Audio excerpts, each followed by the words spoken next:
Now let's call the show order details from our show orders controller.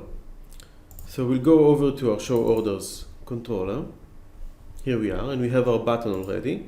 So let's change its name to details, or order details. Cool and great.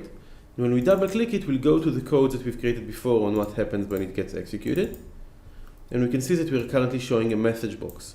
So let's replace this message box with a call to our controller. Now, we have the VS Drop Assist over here, so we can actually use that. Instead of having to type it here, we can just take the show order details, press the Alt key, and drag and drop it into our method. By pressing the Alt key, it will write this string for us, new namespace.class, and then we can do .run to run it.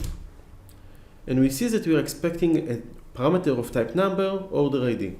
So we'll send it from our controller, from the orders table, the order ID. Great. So we no longer need a message box, and since this is grayed out, we actually don't need that because we are right in the correct scope. So we're doing new controller.run and sending the parameter to it. Let's run this. So we can go to demo show orders and press the order details for 10.388, we've got it. 10.359, we've got it. 10.326, we've got that as well. Perfect. Let's review the change.